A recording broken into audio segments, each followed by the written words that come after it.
Hello guys, hi everyone, how are you? Yesterday we have seen the fractional distillation. Toluene we have seen examples. Here C6H5CH3, it is C7H8, keep that in mind. There is a small correction. Okay, next continuation of previous video. Distillation under reduced pressure. Here what it is? Distillation under reduced pressure. It is also called vacuum distillation. Keep that in mind. Yes, this method is used to purify liquids having very high boiling points. Okay, the liquids which can have very high boiling points, which decompose at or below their boiling points. That means what here? They can decompose at their boiling point or below their boiling points. We can see here.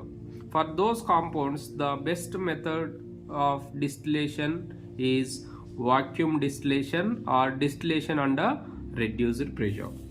These liquids are made to boil at a temperature lower than their normal boiling point by reducing pressure on their surface.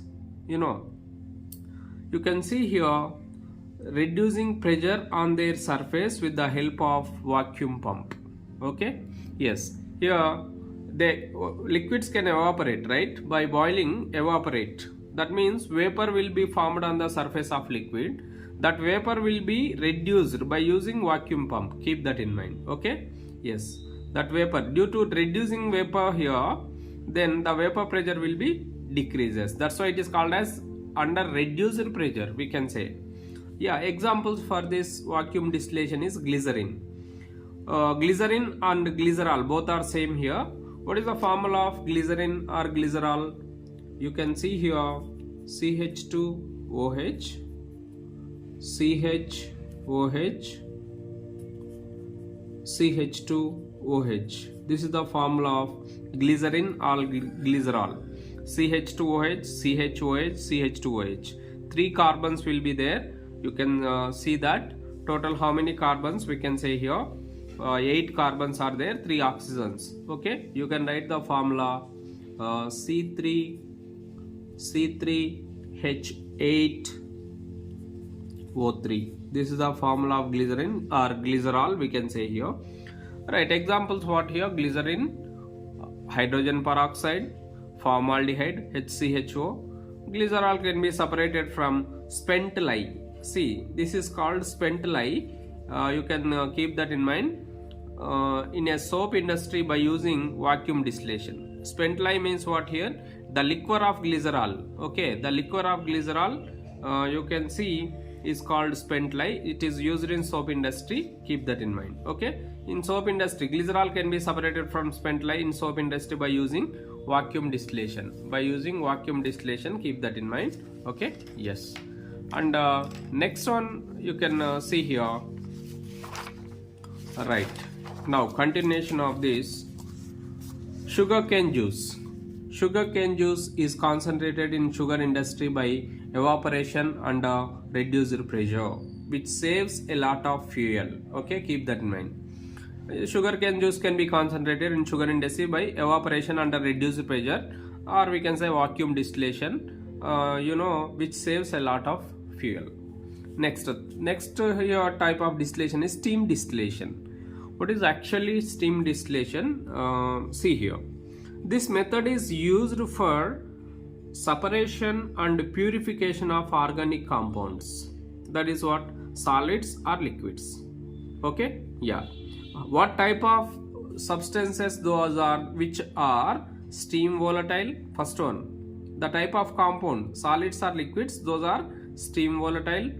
Those are insoluble in water. Okay, the compounds which are insoluble in water, which are steam volatile. Volatile means already I told you, they can evaporate on their own. Yeah, steam volatile means they can easily evaporated on their own. Next, possess high vapor pressure. Possess high vapor pressure, that is 10 to 15 mm of Hg at 373 Kelvin. Okay, yes. Next one, which contains non-volatile impurities. Yeah, see how many types of substances we can four types of substances which are steam volatile, which are insoluble in water, and which possess high vapor pressure, and which contains non-volatile impurities. These type of substances can be purified and separated by using steam distillation. Okay, yes. Next, see here, steam distillation is based on Dalton's law of partial pressure. Dalton's law is what here? Sum of partial pressures equal to total pressure. That is here atmospheric pressure. P is atmospheric pressure. P1 is vapor pressure of organic liquid, and P2 is vapor pressure due to water. Okay, because here which solution we are taking? The organic liquid, which contains here vapor pressure of water and vapor pressure of organic liquid, we can say here. Right. Yeah, examples here, which can be in if water is present, then it can be separated by using steam distillation. Yeah, aniline, it can be purified. Next one, nitrobenzene.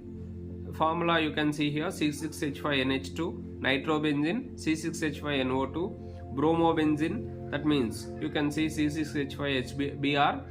Orthonitrophenol, phenol formula hydroxybenzene is called phenol. Yeah, orthonitrophenol, this is ortho position, keep that in mind. Orthonitrophenol we can see here. And next, orthohydroxybenzaldehyde, this is ortho position, orthohydroxybenzaldehyde, you can see here. This is also called salicylaldehyde. Okay.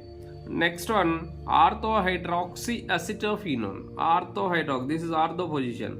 Orthohydroxyacetophenone. This is acetophenone, we can say here.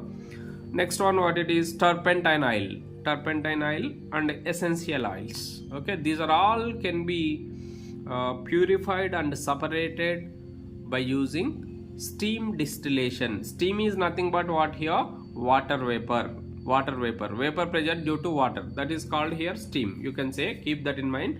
In all these compounds, what is commonly present? Common component is water. It is used as steam. That's why that steam can be separated by using steam distillation. Okay, next one you see here. The next method here, yesterday we have seen, yesterday what we have seen in we have seen that sublimation, crystallization, we can say here distillation. Okay, and now it is solvent extraction. In distillation, what we have seen? Simple distillation, fractional distillation, steam vacuum distillation, steam distillation. These types of distillations we have seen. Okay, now next one, solvent extraction. This is also called as differential extraction. This is also called what here? Differential extraction. Right, what is actually solvent extraction? The process of isolating an organic compound from its aqueous solution. You see, aqueous solution of organic compound, keep that in mind. Okay, by shaking with a suitable solvent. Is called differential extraction or solvent extraction. Okay, alright. See here, when an organic compound is present in an aqueous medium, nothing but what? Water is large quantity, excess amount of water is present, then that is called as aqueous solution. That's why aqueous medium. Then it is separated by shaking it with an organic solvent in which it is more soluble than in water. You see, organic solvent can be used by shaking it with an organic solvent. It means what here? It means organic compound. Keep that in mind. Okay, organic compound should be what? Which is more soluble than in water. That means that organic compound should be more soluble in organic solvent rather than in water. Keep that in mind. Okay, that's why organic solvent should be immiscible with water. You see, here organic compound is there, water is there, organic solvent is there, but organic solvent should immiscible with water means it should not dissolve in water. It should be separated out. It should form different phase with water. It should not dissolve in water. Which one is should not dissolve in water? Organic solvent should not dissolve in water. Should be immiscible. Immiscible means which cannot be dissolved, okay, with water. And it cannot form homogeneous mixture. Miscible means what? It forms homogeneous mixture. Immiscible means what? Heterogeneous mixture. It cannot dissolve. You have to keep that in mind. Okay, right. And organic compound to be separated, okay, should be immiscible with water, and organic compound to be separated should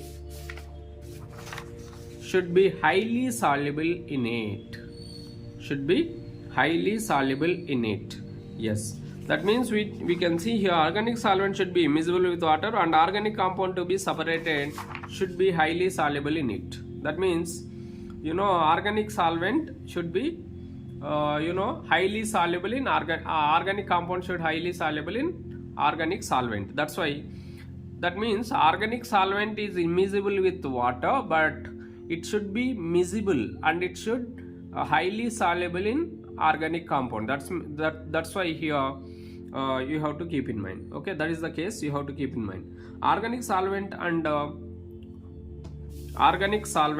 aqueous solution are immiscible with each other. Again, the same point they are mentioning here. Organic solvent and aqueous solution are immiscible with each other, so they can form two distinct layers, which can be separated by separating funnel, which is used here, separated by, which can be separated by separating funnel. There is a separating funnel we can see in laboratory, we can see that. Yeah, two distinct layer means what? Here, like the best example, two distinct layers means, I'll tell you, if you take water and oil mixed together, then there are two different layers can be formed, oil and water. Okay, like that here, organic compound, organic solvent and water, they form two different layers, two distinct layers we can see here. Organic solvent is distilled or evaporated to get organic compound. You see, organic solvent is distilled or evaporated to get organic compound. That means what here? Separated by separating funnel. After separating, what you have to do? You have to see, first we have to separate water by using separating funnel. We have to separate water because two distinct layers. What are the distinct layers here? Organic solvent and aqueous solution are immiscible with each other, so they can form two distinct layers which can be separated by separating funnel. But organic compound is dissolved in what? Organic compound is dissolved in organic solvent. That organic compound and organic solvent, how can we separate? Organic solvent is distilled or evaporated to get organic compound. You see, here two methods we can follow. That means whatever the organic compound, to get it, we have to distill it or we have to evaporate. Okay, we have to distilled or evaporated to get organic compound. Yes. If organic compound is less soluble, you see here, if organic compound is less soluble in organic solvent, then large quantity of solvent is required to extract small quantity of organic compound. You see here, if organic compound is less soluble, that's why you have to take organic solvent and organic compound should be more soluble. Okay, otherwise what happens? Large quantity of solvent is required. Keep that in mind, to extract small quantity of compound, which is said to be continuous extraction. This extraction is called as which extraction? Which is said to be continuous extraction. Keep that in mind. Okay, yes, this is the case we can see here. Yeah, next one, continuation. Benzoic acid can be, example here, benzoic acid can be extracted from its aqueous solution using benzene as a solvent. You see here, benzoic acid is organic compound and benzene is a solvent. Water is anyway present here. Benzoic acid can be extracted from its aqueous solution by using benzene as a solvent.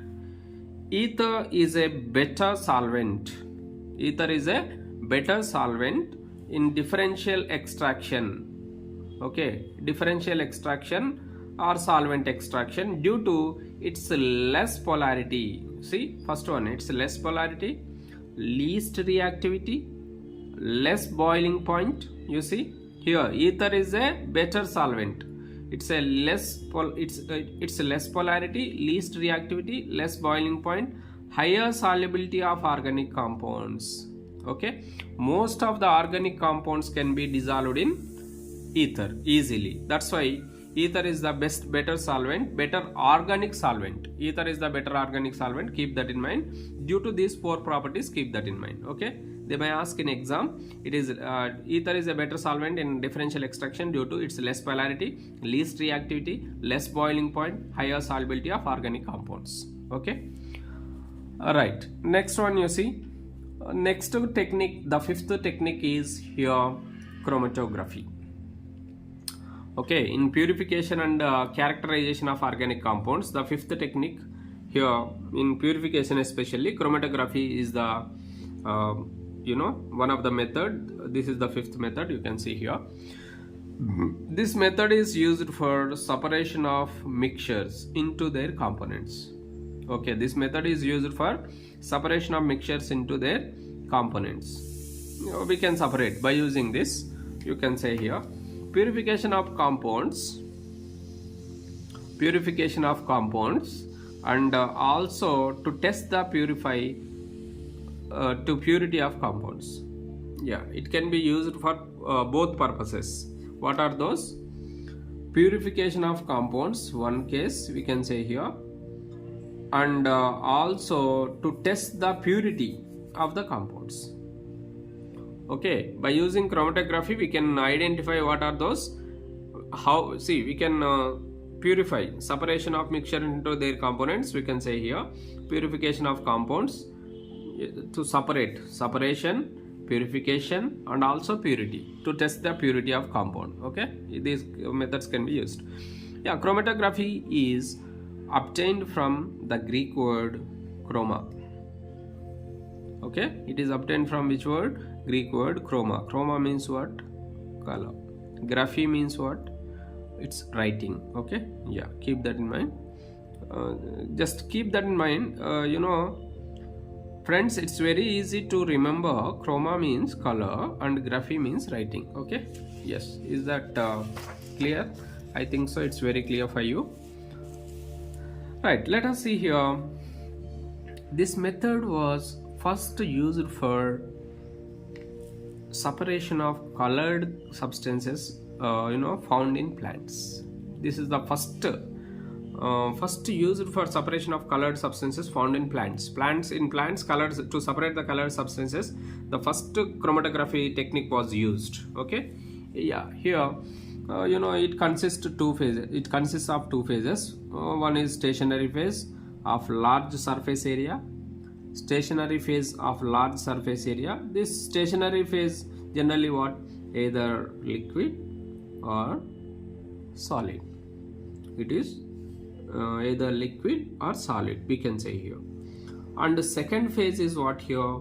Moving phase, which is also called as mobile phase. Moving phase or mobile phase, keep that in mind. Yeah, it can also be written as mobile phase. Yeah, which is called which is allowed to move slowly over the stationary phase. Okay, yeah, mobile phase allowed to move slowly over the stationary phase, maybe liquid or gas. It can be liquid or gas. See, stationary phase is liquid or solid, but mobile phase is liquid or gas. Keep that in mind. Okay, next one. This technique is based on the rates at which the components of mixture, in mixture components will be there, different components will be there, or different substances. Components nothing but different substances move through a porous medium. Porous medium is nothing but what? Called stationary phase. Porous medium is what? Stationary phase, under the influence of some solvent or gas. Under the influence of solvent or gas. This solvent, see, solvent or gas is called what here? Mobile phase or moving phase. Keep that in mind. Okay, it's very important. All of you keep in mind. Yes.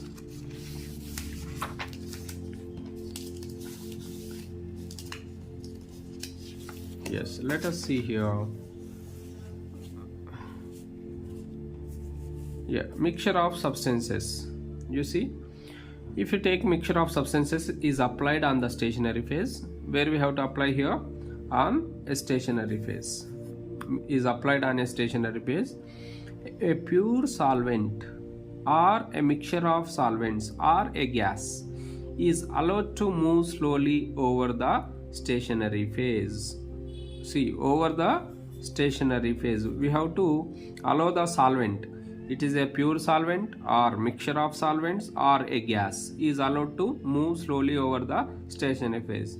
The components of the mixture, because different components will be there in the mixture, get gradually separated from one another. Keep that in mind, they gradually separated from one another. Okay, yes. And next, recovery of separated substances by using suitable solvent is known as elution. Okay, here recovery of separated substances by using suitable solvent is known as elution. The process of separation is called what here? By using suitable solvent is called as elution, and the solvent used is called as eluent. Yes, here the solvent whatever we are using, that can act as what here?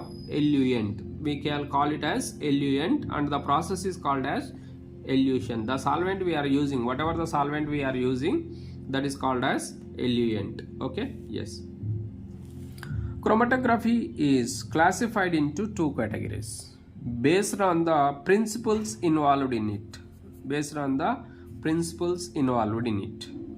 Okay, keep that in mind. It is based on the principles involved in it. The first one is adsorption chromatography. And the second one is partition chromatography. Okay, based on the principles involved in it, it is majorly broadly classified into two types. Okay, you can see here. Condition is what? Based on the principles involved. Okay, keep that in mind. Alright, the first one we'll go through one by one. Yeah, adsorption chromatography. What is actually adsorption chromatography? Adsorption chromatography is based on the fact that different compounds are adsorbed on an adsorbent. See, adsorbent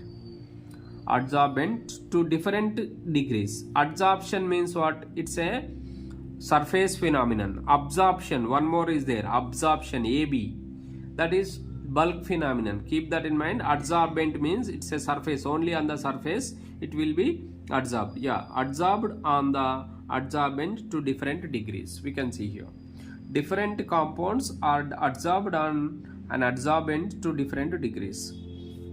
Yeah, you can see here. It's very easy, friends. Look at here. Commonly used adsorbents are examples. Let us see here. It's very easy to remember this. Keep that in mind. The commonly used adsorbents are silica gel. It's you know very well. Silica gel means SiO2. Alumina means Al2O3. You can see here. Silica gel, SiO2. You can say here. Alumina, Al2O3. The component present in that. Magnesium oxide, MgO. You can see here. Cellulose. Cellulose powder.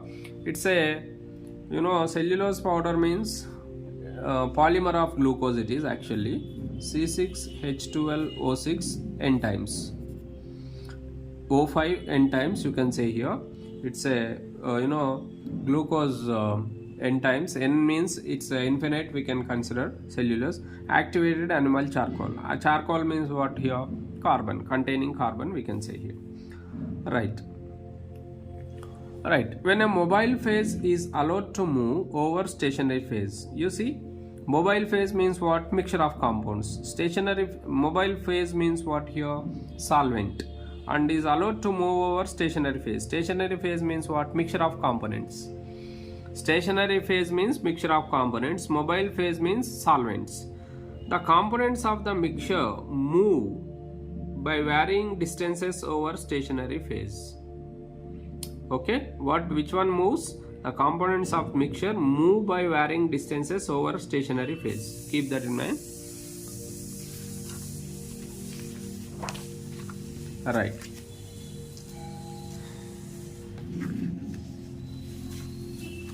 There are two main types of chromatographic techniques based on principles of differential adsorption.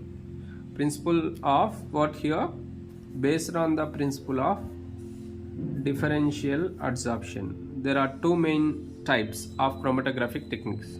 What are those? Let us see here. Column chromatography and thin layer chromatography. Okay, see, this adsorption chromatography further classified into how many types? Two types. What are those here?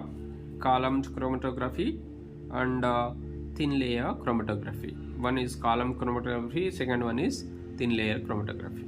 Yes, see, first one, column chromatography. What does it mean? What is actually column chromatography? Let us see here. It involves the separation of a mixture over a column of adsorbent. Column of absorbent packed in a glass tube. Okay, packed in a glass tube which is fitted with stopcock.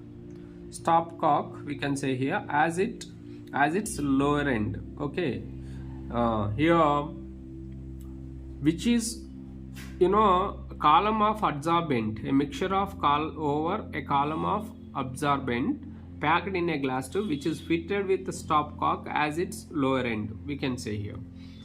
Yeah, lower end we have to fit in glass tube, we have to see here. The mixture to be separated on the adsorbent is placed at the top of stationary phase. Right, here what happens? Look at here. The mixture to be separated on the adsorbent is placed at the top of stationary phase. Okay, yes, we have to keep that in mind. A column of adsorbent packed in a glass tube which is fitted with stopcock as its lower end, we can say here. Mixture to be separated on the absorbent is placed at the top of stationary phase.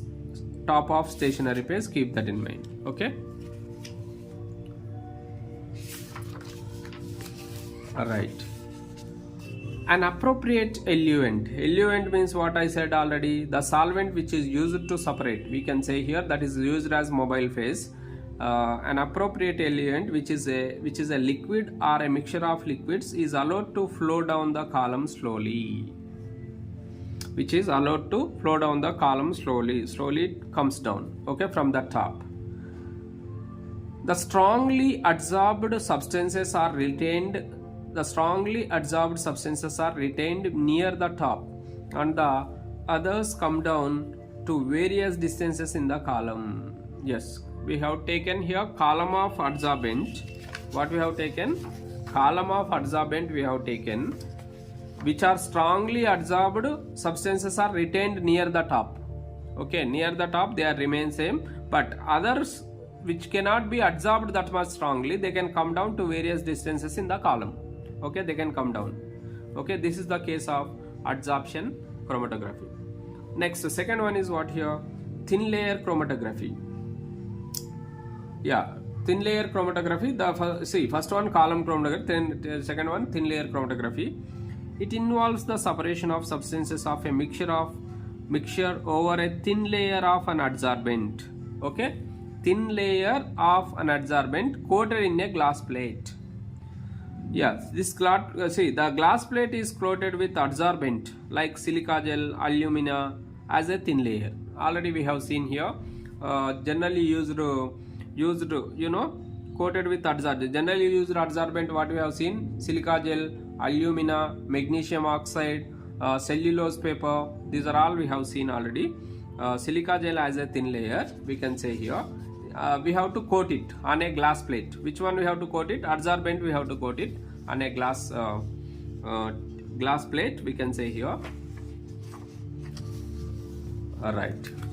See, it is how much it is, you have to see here. As a thin layer, we have to coat it on the glass plate. How much it is coated? The glass plate is coated with adsorbent like silica gel or alumina or etc. as a thin layer about 0.2 mm thick is called chromatography plate or chroma plate or TLC plate.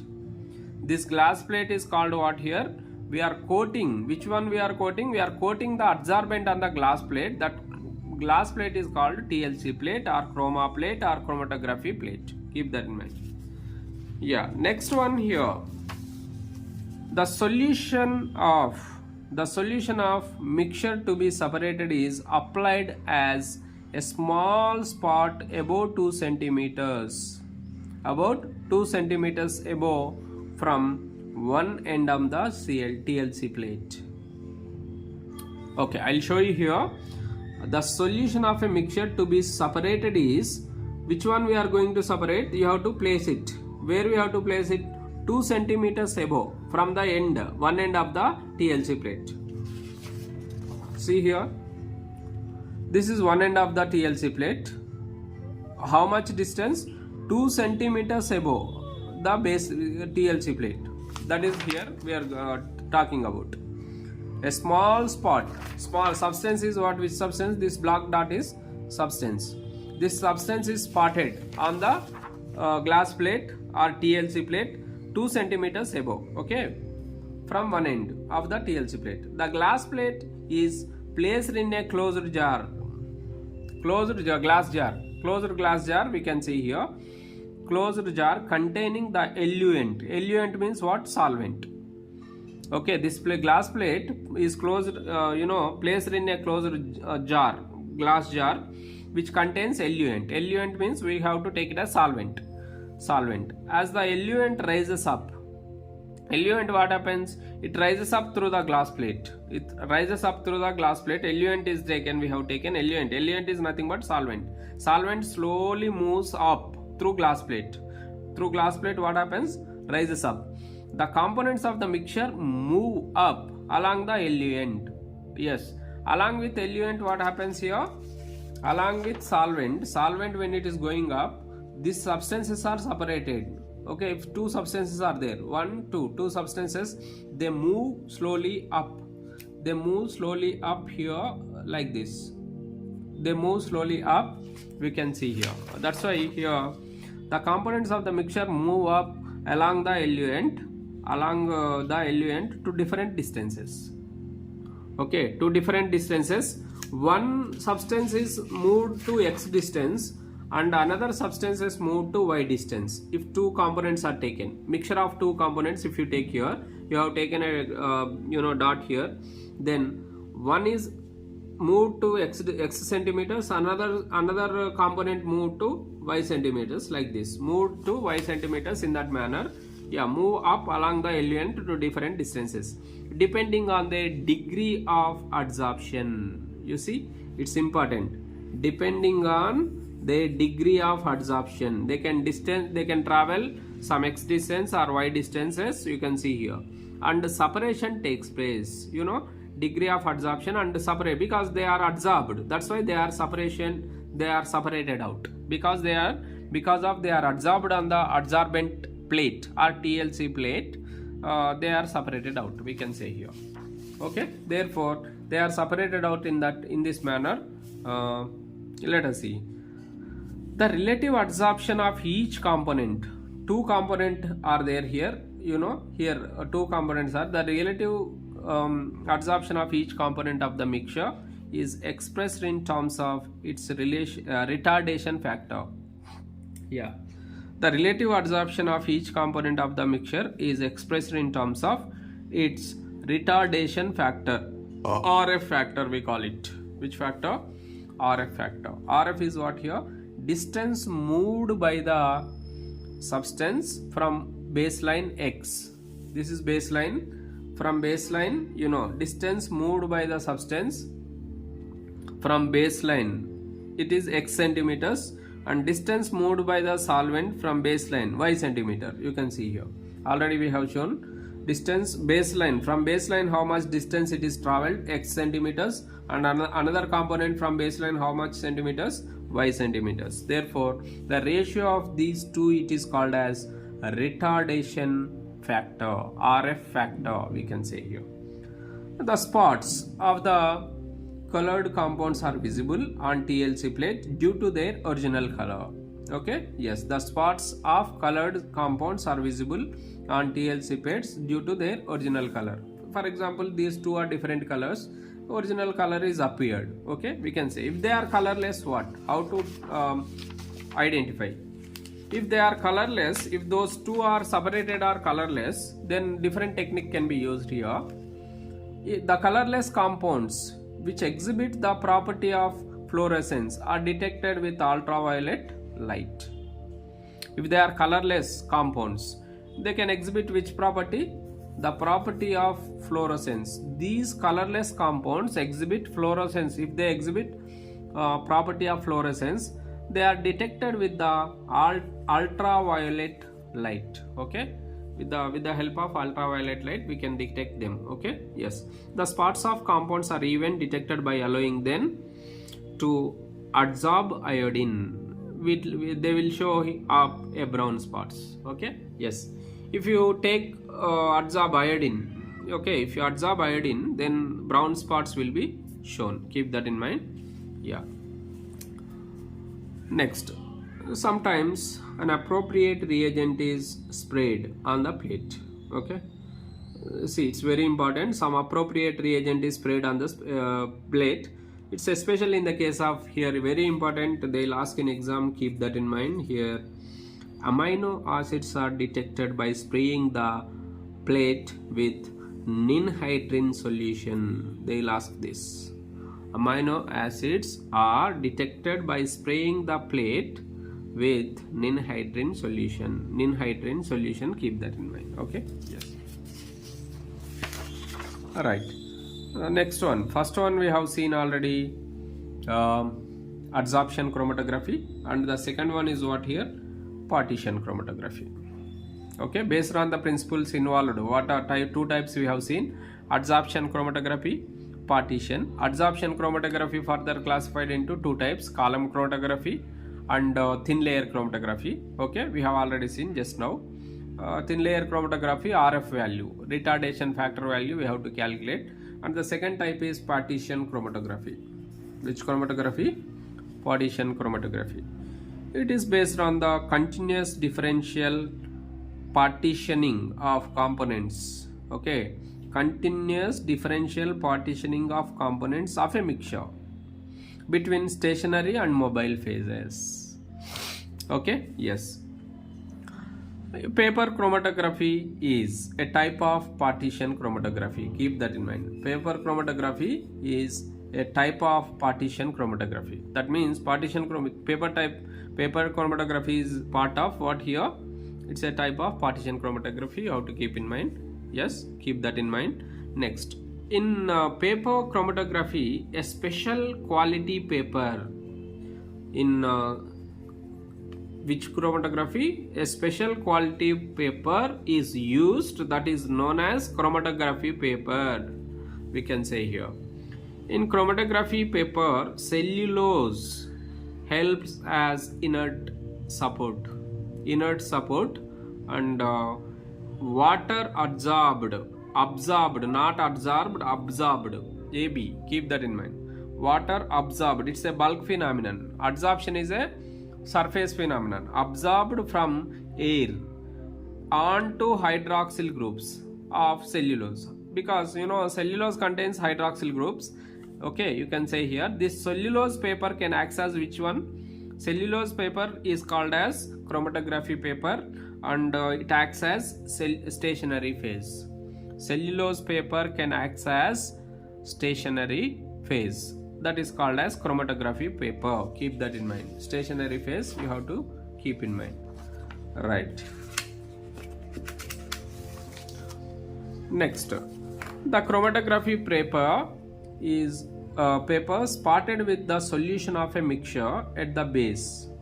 Okay, solution of a mixture. Chromatography paper spotted means we have to keep dots. Spotted, okay, with the solution of mixture at the base is suspended in a suitable solvent or mixture of solvents. That paper we have to suspend it. Suspend is nothing but what we have to dip in. We have to dip in suitable solvent. Suspended in a suitable solvent or mixture of solvents. This solvent acts as mobile phase. Same. Just now we have seen already. Here special paper we are using. In previous case what we have used? Plate, glass plate we have used in adsorption chromatography. But what we are using here? Chromatography paper is using, we are spotting a mixture of solution of mixture we are spotting on the paper. That's why it acts as a stationary phase, and solvent acts as mobile phase. Keep that in mind. Okay, yes, the solvent raises up, okay, the paper by capillary action. Capillary action means it through absorption. Capillary action takes place through absorption. You can say here raises up paper by capillary action and flows over the spot. Okay, whatever you have spotted now here, you have spotted here on the paper. Yes, that flows over the spot we can see here. The paper selectively retains different components. This paper, which paper? Chromatography paper. The example is what? Cellulose paper is called as chromatography paper. That paper selectively retains different components according to their differentiating partition. Differing partition in two phases. Okay, yeah, according to their differing partition. Partition means two different phases we can say here, right? The paper strip so developed is called chromatogram. Whatever the paper strip so developed after differing partition after partition takes place on chromatographic paper, that is called as chromatogram. Separation of compounds takes place. Separation of component takes place on the chromatography paper. That is called as chromatogram. Keep that in mind. Okay. Yes.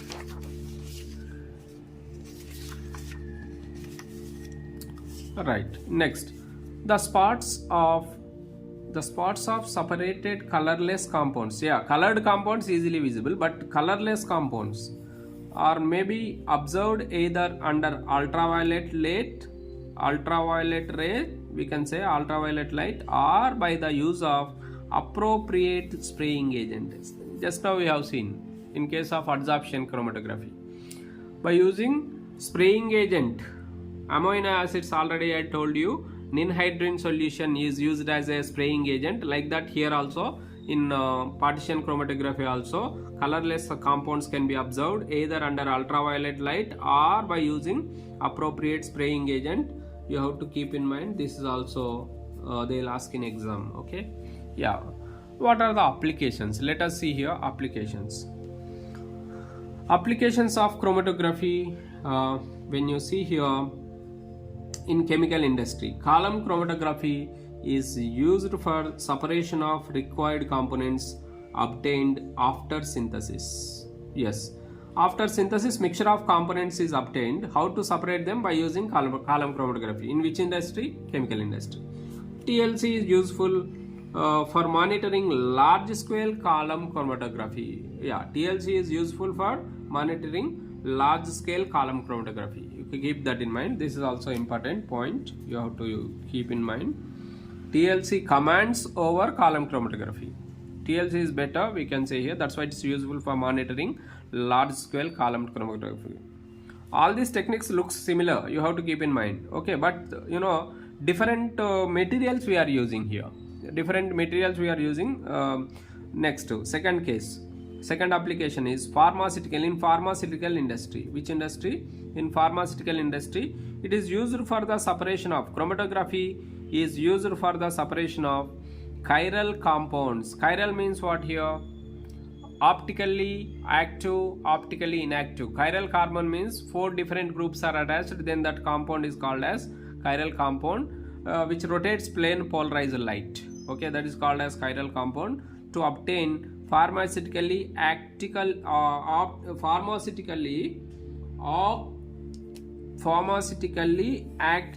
optical isomer. Keep that in mind. Okay, used to for the separation of chiral compounds to obtain pharmaceutically active optical isomer, or pharmaceutically active optical isomer. It's very important, keep that in mind. Okay, yes. Next, in food industry, it is used to determine, for the quality control, to determine and to separate the additives. Is there any additive is there in food, or is there any flavor in food, or to identify, to determine the bacteria, you can use here to determine the bacteria in the food, any contamination bacteria in the food or any contamination in the food, it can be useful. Okay, yes. Okay, thank you friends, thank you one and all for supporting me. This is all for today.